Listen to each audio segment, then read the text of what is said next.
A few days ago, I stumbled upon an old green leather footstool that had been left out by some bins, and it was ripped and in bad shape. So the following day, I took a knife out with me and salvaged some of that leather. I've wanted to make something out of leather for quite a while now, and I don't really like the idea of buying leather, mainly for ethical reasons. I've never worked with leather before, so please don't consider this to be a how-to video. And the plan is just to use things that I've got in the workshop already.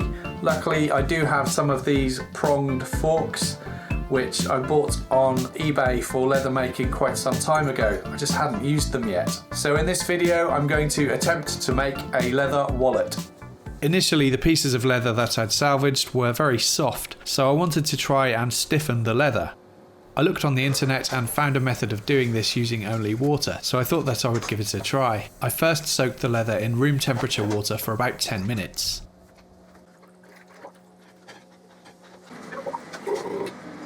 Then with a freshly boiled kettle, I added the boiling water to the sink and added a bit of cold water from the tap just to make sure that it wasn't too hot. I used a thermometer to check the temperature and it was around 140 degrees Fahrenheit. I left the leather to soak for around 2 or 3 minutes. Then I removed it, laid it out flat and left it to dry. After a couple of days, the leather had dried out nicely, but it wasn't noticeably any stiffer. So I tried the same method again, first soaking the leather in room temperature water and then soaking it again in hot water, but this time I used a higher temperature of around 160 degrees Fahrenheit. This time I let the leather soak for slightly longer too, probably around 4 to 5 minutes. And when I removed it from the hot water, I could definitely tell that there was a slight difference in the texture of the leather. It was stretchier and more supple. So I left it to dry again and hoped for the best.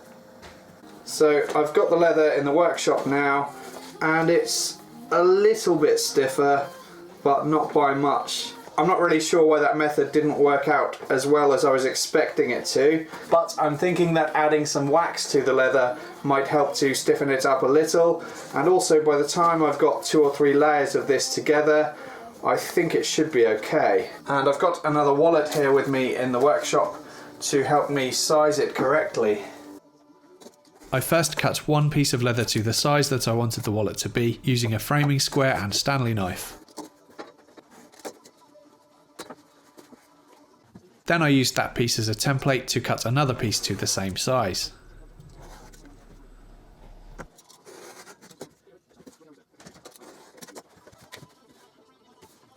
So I think these 2 pieces are going to make up the main part of the wallet, the section where I'll store banknotes. And when the wallet is open, on the right hand side, I think I'm going to have a pocket so that I can put cards inside.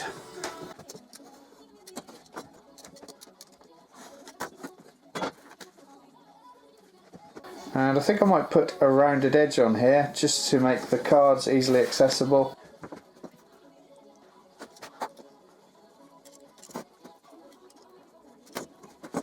So I'm thinking something like this. I'm going to mix up a bit of epoxy to glue the pieces in place. I was going to use super glue, but I can't find any. I added the glue to the edges, set it in place, then I added a brick to apply some pressure and left it to set for 10 minutes. Next I'm going to add another pocket to the left hand side, which the card will slot into like so. I cut that piece of leather to size. Then I marked up where I wanted an opening to be for the card. I punched a hole on both sides and then cut from one hole to the other with a knife.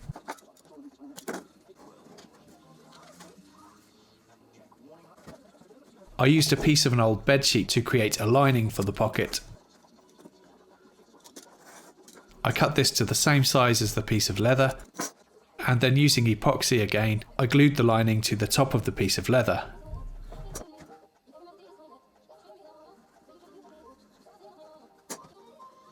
Then I glued the bottom of the lining to the bottom of the wallet, and then finally glued the bottom of the piece of leather to the bottom of the lining and the wallet. And I added a brick again to weigh it down. So when the card is inserted into this pocket, it goes down so that the top of the card is flush with the pocket, and up here I want a second pocket, and I want the card to stick out about that much, so I need to apply some more glue below where that card is.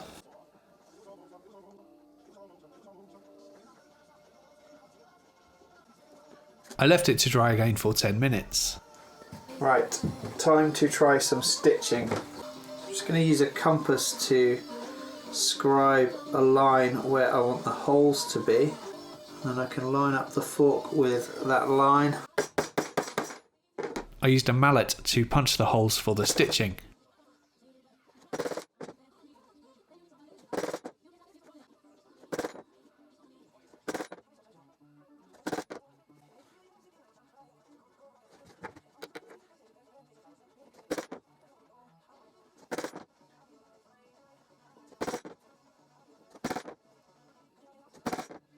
So here is the thread and the needles that I'm using, and so far I've managed to thread the needle, and that took a while.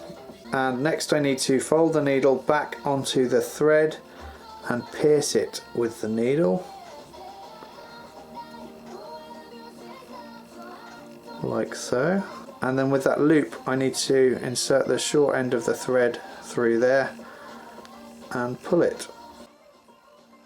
It took a while for me to get the hang of this, but I found a really good video called How to Sew Leather by Hand by someone called Johnny Daughtry. I'll leave a link to that video in the description box below this video if you're interested in checking it out. His video explains it much better than I ever could.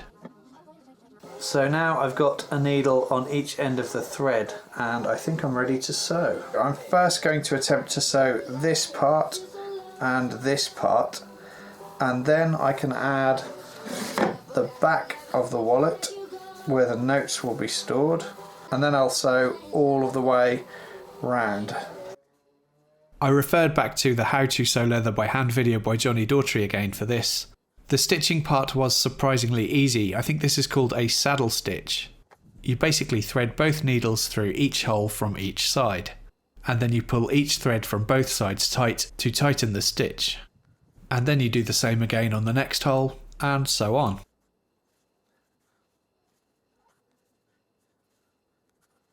It's working. I was relatively happy with the results of my first attempt at stitching, but unfortunately the stitching of the rest of the wallet didn't go so well, and I'll talk about that later. To finish this part of stitching, I just tied a double knot from the inside of the wallet, and then I cut off the thread. So that's those two parts stitched, and now I can glue on this part.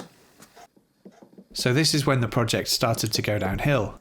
I ran out of my preferred type of epoxy, so I thought I'd use some of this instead.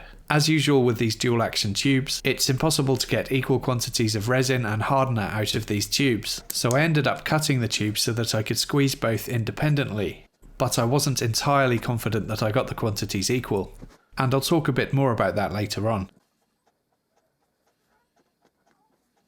Because there's a fold in the centre, I think I'm going to glue this like this so that hopefully it keeps its shape okay.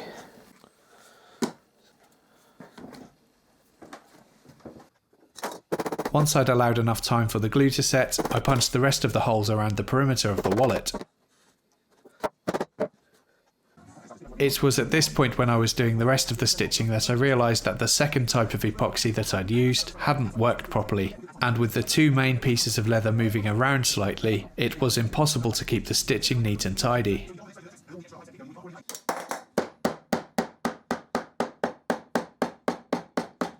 I have no idea what this does, by the way.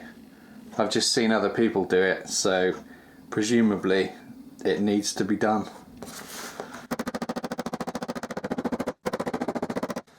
I'm guessing it could be to knock the stitches below the surface of the leather to stop them wearing and tearing as much. Or possibly it's just to make them look nicer. because they do look neater once you give them a bash. So I'll carry on. Next I tidied up some of the edges with a Stanley knife.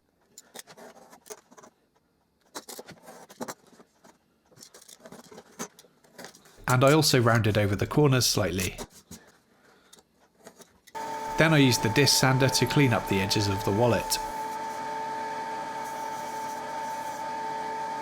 Next I'm going to try applying some wax to the leather, and I'm using brie wax. And I'm doing this mainly in the hope that it might help to stiffen up the leather slightly, but also I'm guessing it will probably make the leather look nice and shiny.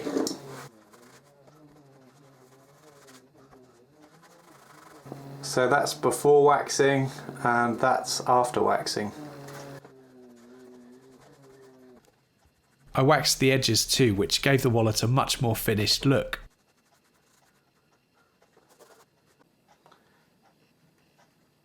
I thought it would be fun to try and emboss my initials in the front of the wallet. So I've got some 5mm ply here, and I'm just going to draw a template for my initials, and I'll cut that out on the bandsaw. Initially I was going to put a KB on the front of the wallet, but I later decided just to put a K.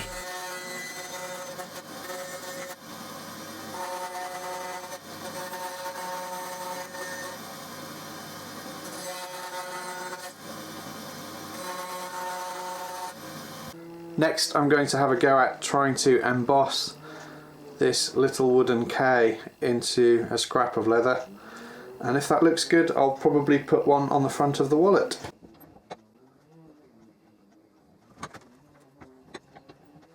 Surprisingly, that's actually worked really well. Time to emboss the wallet now, so I'm going to place my K on there in the corner, and then I'm going to put a bit of plywood in the note slot, which will hopefully help to emboss it on the front only rather than the back. And there it is. Finally, I buffed the wax using a cotton cloth to achieve a nice sheen. Aside from some dodgy stitching in places, I'm relatively happy with how the wallet turned out for a first attempt at working with leather, and I am going to be using this as my main wallet. I know I'm not going to win any awards for leather crafting anytime soon, but it was fun to give it a try. And also I learned a valuable lesson, which is to steer clear of using this epoxy which I bought from Poundland here in the UK, and instead stick to using this stuff from Pound World. It's the same price, but it works much better in my experience, and it's so much easier to get the quantities equal.